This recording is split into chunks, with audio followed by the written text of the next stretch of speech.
Completely chemical free ആയിട്ടുള്ള paint, dust free ആയിട്ടുള്ള paint, ayurvedic paint എന്നൊക്കെ പറഞ്ഞ് പല പ്രോഡക്ട്സും വരുന്നുണ്ട്.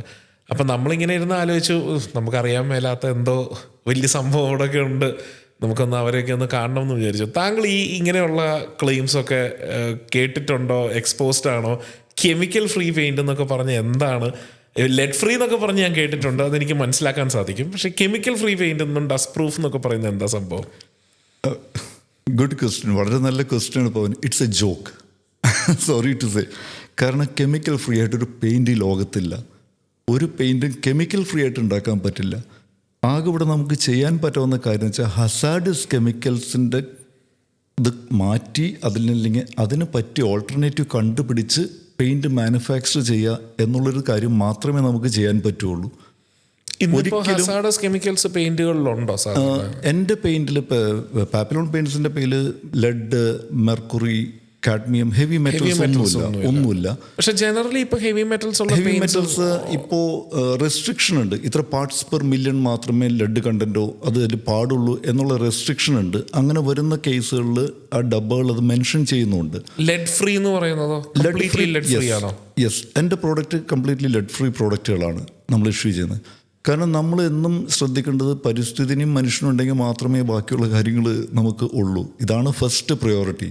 നാളെ നമ്മളൊരു ഫുഡ് പ്രിൻ്റ് ഉണ്ടാക്കി പോകുന്നത് നല്ലതായിട്ട് വന്നാൽ മാത്രമേ നമുക്കും ഒരു സാറ്റിസ്ഫാക്ഷൻ നമ്മുടെ മനസ്സിനുള്ളൂ. അതുകൊണ്ട് നമ്മുടെ പ്രോഡക്റ്റ് കൂടുതൽ എക്കോ ഫ്രണ്ട്ലി ആണ്, പരിസ്ഥിതിക്ക് മനുഷ്യന് ഹാനികരമല്ലാത്തതാണ്. Coming back to chemical free paint. Chemical free paint possible അല്ല. It's an impossible task. അതൊരിക്കലും ആയുർവേദിക് പെയിൻ്റ് ഒന്നും ഇല്ല ഈ ലോകത്ത്. ഒരിക്കലും അങ്ങനെ ചിന്തിച്ചിട്ട് കാര്യമില്ല. ഇനി പെയിൻറ്റ് പൗഡറിങ്, ഞാനത് ഇത് എൻ്റെയും ശ്രദ്ധയിൽപ്പെട്ടിട്ടുള്ളൊരു പരസ്യങ്ങളൊക്കെ തന്നെയായിരുന്നത്.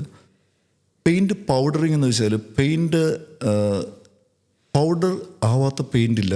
ഞാൻ പറഞ്ഞല്ലോ, ഇത് ഒരു ഇമൾഷൻ പെയിൻറ്റ്, നമ്മുടെ വീടിലടിക്കുന്ന ചുമരിലടിക്കുന്ന paint, it's an acrylic paint or modified acrylic paint ആണ്. പൗഡർ ജനറേറ്റ് ചെയ്യാത്ത പെയിൻറ്റ് ഉണ്ടാവില്ല. ഹ്യൂമൻ ബോഡി, നമ്മൾ തന്നെ നമ്മുടെ ശരീരത്തിന് എത്ര ഡെഡ് സെൽസ് പുറത്തു വിടുന്നു. നമ്മുടെ താരനായിട്ട് നമ്മുടെ കയ്യിൽ സ്ക്രാച്ച് ചെയ്ത് കഴിഞ്ഞാൽ ഡസ്റ്റ് കാണാം നമുക്ക്. അതുപോലെ തന്നെ ഒരുപാട് ഡെഡ് സെൽസ് നമ്മൾ ഹ്യൂമൻസ് പോലും പുറത്തു വിടുന്നു.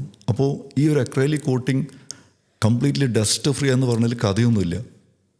ഈ അക്രൈലിക് കോട്ടിങ്ങിൽ ഉള്ളത് കാർബൺ നൈട്രജൻ ബോണ്ടും കാർബൺ ഹൈഡ്രജൻ ബോണ്ടും ഒക്കെയാണ് ഈ അക്രൈലിക് പെയിൻറ്റിൽ കൂടുതലായിട്ടുള്ളത്.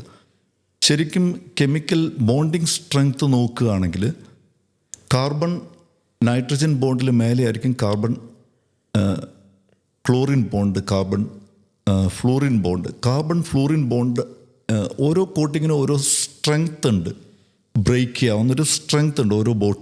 ഓരോ ബോണ്ടിനും ഒരു സ്ട്രെങ്ത് ഉണ്ട്. ഇപ്പോൾ അക്രൈലിക് പെയിൻറ്റിൽ കാണുന്ന കാർബൺ നൈട്രജൻ ബോണ്ടും കാർബൺ ഹൈഡ്രജൻ ബോണ്ടും ഒക്കെ ആണെങ്കിൽ കാർബൺ ക്ലോറിൻ ബോണ്ടുള്ള പെയിൻറ്റുകളും ഉണ്ട്. പക്ഷേ ഈ ലോകത്ത് സൺലൈറ്റിൻ്റെ എനർജിയിൽ ബ്രേക്ക് ചെയ്യാൻ പറ്റാത്ത ഒരേ ബോണ്ട് കാർബൺ ഫ്ലൂറിൻ ബോണ്ടാണ്. ആ ബോണ്ടുള്ള പ്രോഡക്റ്റ് ഒരേ ഒരു കോട്ടിങ്ങേ അവൈലബിൾ ഉള്ളൂ ഇന്ന് ലോകത്തിൽ.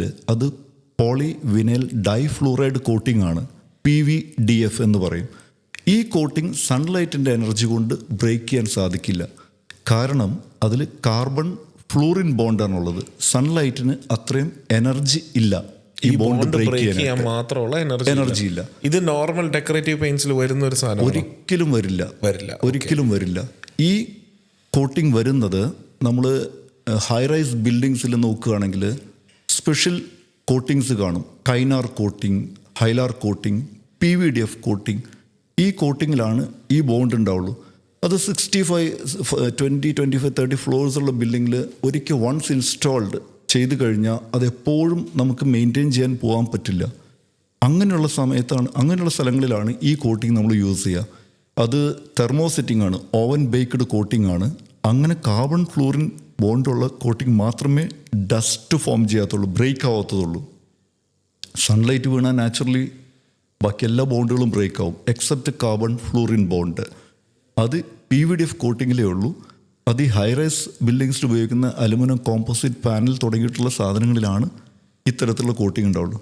അതല്ലാതെ നമ്മളൊരു നോർമൽ ഡെക്കറേറ്റീവ് അക്രൈലിക് കോട്ടിങ് പൊടി വരില്ല എന്നൊക്കെ പറഞ്ഞു കഴിഞ്ഞാൽ ഇറ്റ് നമ്മൾ പഠിച്ചിട്ടില്ല, നമ്മൾ കണ്ടിട്ടില്ല, 30 കൊല്ലത്തിനുള്ളിൽ നമ്മൾ അറിഞ്ഞിട്ടില്ല. 30 കൊല്ലത്തിനുള്ളിൽ ഞാൻ അത് അറിഞ്ഞിട്ടില്ല ഇങ്ങനെ ഒരു കോട്ടിങ്. ഇപ്പം ഇങ്ങനെ ഇപ്പം ഞാൻ പലപ്പോഴും പല വേദികളിലും ഞാൻ പറഞ്ഞിട്ടുള്ളൊരു കാര്യമാണ് ഈ എസ്പെഷ്യലി സോഷ്യൽ മീഡിയ വന്നു കഴിഞ്ഞപ്പോൾ ഏറ്റവും വലിയൊരു പ്രശ്നം എന്ന് പറഞ്ഞാൽ ഏതൊരാൾക്കും ഒരു മൈക്കും ക്യാമറയും കിട്ടിക്കഴിഞ്ഞാൽ എന്താ പറയുക, ഒരു സെൻസും ഇല്ലാത്ത കാര്യവും സംസാരിക്കാനുള്ളൊരു റൈറ്റ് പോലെയാണ്. അത് കേട്ട് വിശ്വസിക്കുന്നത് സാധാരണക്കാരായുള്ള ആൾക്കാരാണ്. കാരണം അത്രയും ആധികാരികമായിട്ടാണ് ഇതിനെക്കുറിച്ച് സംസാരിക്കുന്നത്, ഒരു ടെക്നിക്കൽ ബാക്കിങ്ങും ഇല്ലാണ്ട്. നമ്മളിപ്പോൾ എന്തെങ്കിലും പറയുന്നതിൻ്റെ മുന്നേ ഇത് പൊട്ടത്തരമാകുമോ എന്നൊരു പേടി വെച്ചിട്ടാണ് നമ്മൾ പിന്നെയും എന്ന് പറഞ്ഞാൽ എല്ലാം പറഞ്ഞിരിക്കുന്നത് ശരിയാണെന്നല്ല പറയണേ. പക്ഷേ ഈ ഒരു പ്രശ്നം ഇല്ലാണ്ടാണ് വരുന്നത്. ഞാൻ ചോദിക്കുന്നത് ഈ ഇൻഡസ്ട്രിയിൽ, നിങ്ങളുടെ ഈ ഒരു പെയിൻറ്റിങ് ഇൻഡസ്ട്രിയിൽ അഡ്വർടൈസ് ചെയ്യുന്നതിന് ഇതുപോലെയുള്ള മാനദണ്ഡങ്ങൾ എന്തെങ്കിലും ഉണ്ടോ? അല്ലെങ്കിൽ കൃത്യമായ ഡയറക്റ്റീവ്സ്, നിങ്ങൾ ഇങ്ങനെ പറഞ്ഞ് കൺസ്യൂമറിനെ വഞ്ചിക്കാൻ പാടില്ല, അല്ലെങ്കിൽ നിങ്ങൾ ഇങ്ങനെയുള്ളതിൻ്റെ ഉള്ളിലേ നിർത്താവുള്ളൂ, ഇങ്ങനെയുള്ള എന്തെങ്കിലും ഒരു സാധനം ഉണ്ടോ? അതോ it is left to the creative freedom എന്നുള്ളതാണ്? ആവിഷ്കാര സ്വാതന്ത്ര്യം അത് എല്ലാവർക്കും ഉണ്ട്.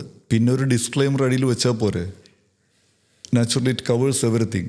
നമ്മുടെ പോലുള്ള, പിന്നെ ഞാൻ പറഞ്ഞല്ലോ, അതുകൊണ്ടാണ് ഞാൻ പറഞ്ഞത് നല്ല എത്തിക്സ് ഉള്ള പെയിൻറ്റ് മാനുഫാക്ചറേഴ്സിനെയും നോളജുള്ള പെയിൻറ്റ് കമ്പനീനും പ്രിഫർ ചെയ്യാൻ പറയുന്നതിൻ്റെ റീസൺ അതാണ്. കാരണം വെച്ചാൽ അതല്ലെങ്കിൽ ഇത് പ്രൊമോഷൻ എൻഡിൽ വരുന്നവർക്ക് ഇതിനെക്കുറിച്ചൊന്നും അറിയില്ല.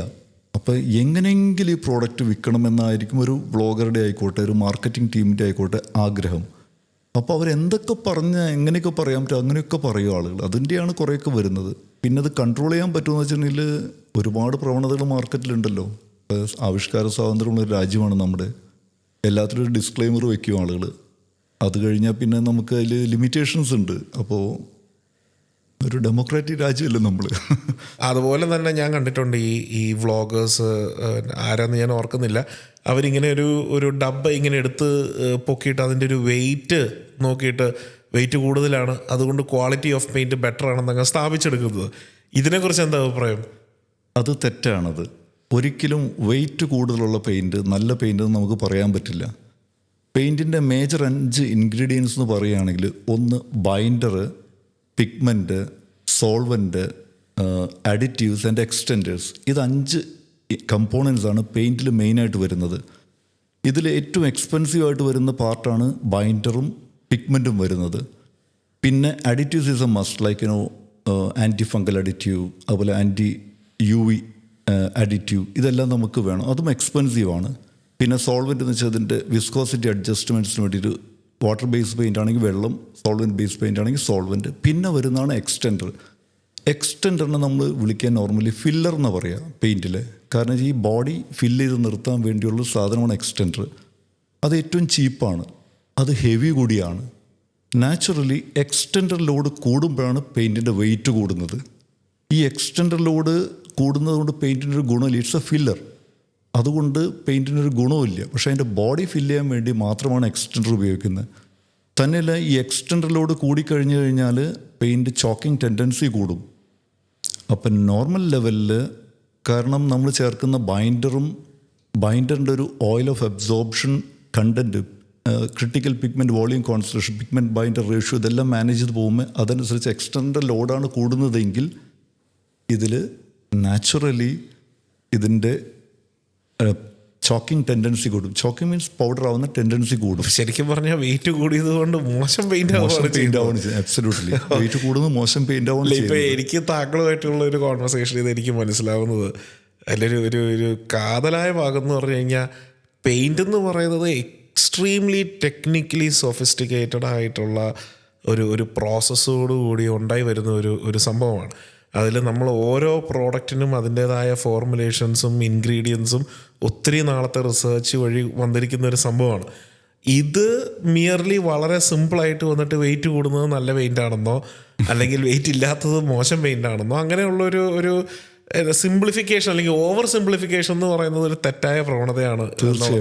തീർച്ചയായിട്ടും തെറ്റായ പ്രവണത തന്നെയാണ്. അങ്ങനെയെങ്കിൽ